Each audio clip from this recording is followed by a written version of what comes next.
What is up, everybody? Jacob Bartley here, and I'm here to review Life of the Party, the Melissa McCarthy comedy that just came out this past weekend. Directed by her husband, Ben Falcone. They've teamed up on a few films in the past that a lot of people have not liked. I haven't seen all of them, but they haven't been some of the best, the ones that I have seen. So yeah, Life of the Party, I was really looking forward to this movie. Comedy, I love comedy films. I believe it's rated R. I think it actually might be rated PG-13. But either way, it's dirty, raunchy, as much as it can be for a PG-13. Right up my alley. I like Melissa McCarthy a lot. I've liked her in a lot of things, especially Bridesmaids, Spy, stuff like that. Even liked her in Ghostbusters. Fan of Melissa McCarthy. One of the biggest things I was looking forward to was Gillian Jacobs. She plays one of the daughter's friends in this movie. Now, before going to watch the movie, I actually thought she played the daughter. So I was like, oh, I love this actress. I'm going to go watch her in this movie. But to my surprise, she's not the daughter in the film, which it's not like it's a mystery or anything like that. They weren't trying to make us think that. I just wasn't paying attention to the marketing that well, and I thought she was the daughter. But anyway, she actually played a huge part in the movie. She wasn't, she almost played, if not as big, a little bit bigger part than the daughter did. So that was pretty cool, and I actually liked how she wasn't the daughter. But overall, this movie, I'm a little torn on it. Like, it's not terrible, but it's not good. I wanted to like it. I thought it was going to be good, but I shouldn't be surprised because, like I said, Melissa McCarthy and Ben Falcone have put out these movies, and a lot of Melissa McCarthy's movies that are successes and have worked are ones that he doesn't direct, which is fine. I just don't understand why he's getting these opportunities to keep directing these films. Probably because they make money. They probably make them for $10 million and they make $50 million. So hey, I guess I would make that investment too. But just overall as a film, it's not a good movie. There's some parts where I'm like, oh my goodness, did they just do that? Yeah, but there is some good parts to this movie. The overall story is not bad. It's okay. And I did enjoy it. And the highlight for this movie is moments. There are great moments in this movie. Now, I'm going to get into some spoilers. So if you haven't seen the film, but it's a comedy, so, what's a spoiler in a comedy? I don't know. But there are two standout moments in this movie that I was cracking up at. Like, oh my goodness. So the first one was the scene where Melissa McCarthy and her husband are negotiating their divorce with the lawyer, and the husband's new girlfriend is there, and then Melissa McCarthy's best friend, played by Maya Rudolph, is in the office.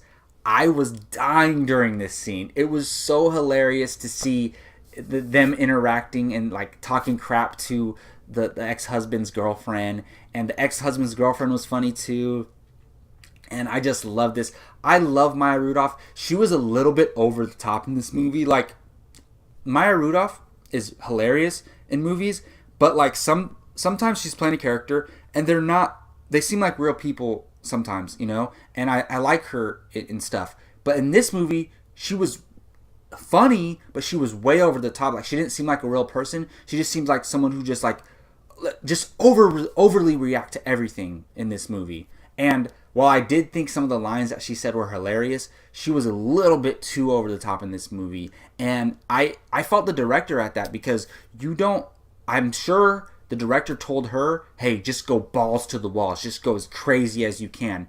And while some of those moments can be funny, they don't necessarily lead to like actual realistic moments in a film. So like, as a director, you got to be like, okay, I want you to react to this scenario like realistically, but still be hilarious yourself, because I do think there's a lot of improv in this movie, and we know that a lot of comedies have improv, and I think Life of the Party is no different.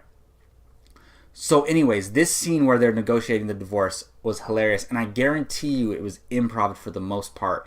It was so funny. I can't even think of some of the jokes in my head, but if you saw the movie, wow, that stuff was hilarious.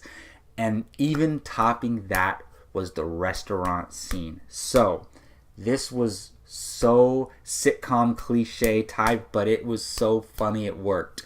There's a scene, so the Melissa McCarthy's ex-husband he has a girlfriend, right? And so Melissa McCarthy has been hooking up with this guy at the college that she goes back to. And I thought that was great, how she's sleeping with this younger guy and he's really into her and she's like sleeping with him too, and she knows it's not good. I liked that. That was one of the elements of the movies that worked for me, because I think that's realistic, like a younger guy to become kind of obsessed with this older woman and her knowing that she can't be with somebody that young. But hey, why can't they be together? Age is just a number in my opinion. But anyways, that relationship worked for me in the movie. But come to find out during this dinner scene, because he's a waiter at the restaurant, they're out at some dinner together, like Melissa McCarthy and her friends. The husband and the girlfriend come in, and he is the girlfriend's son. That is crazy. So the guy that Melissa McCarthy's sleeping with in the film is her ex-husband's girlfriend's son. And it was just so great how she was like, "You're sleeping with my son," and Melissa McCarthy gets close to him, like, yeah, like that scene was great. And like I said, Maya Rudolph, her reaction, some of the lines she says are hilarious, but that's, again, she's going way over the top in this movie.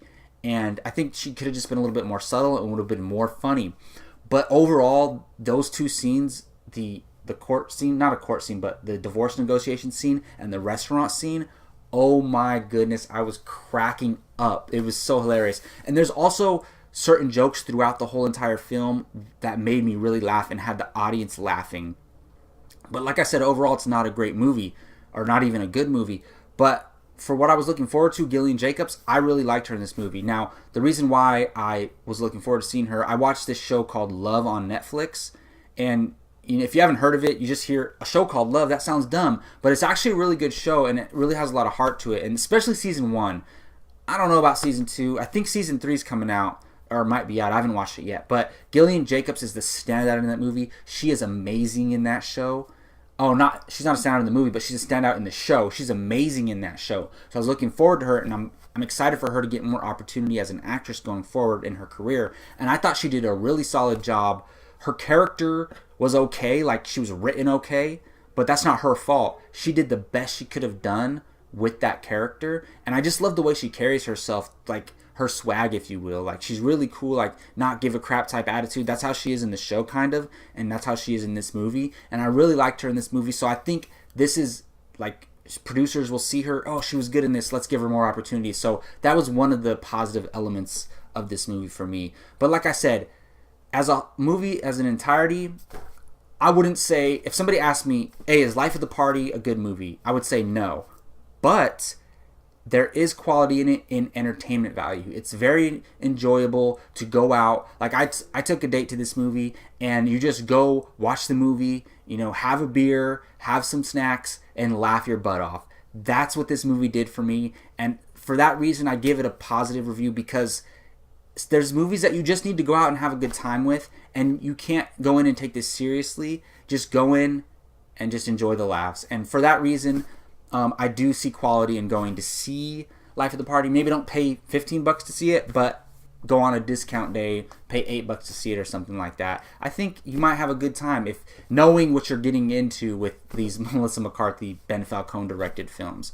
All right, well, that's going to do it for my spoiler review of Life of the Party. What did you guys think? Have you seen Life of the Party? I want to know what everybody thought of the film. Did you think it was a good movie? I'd be curious to know why.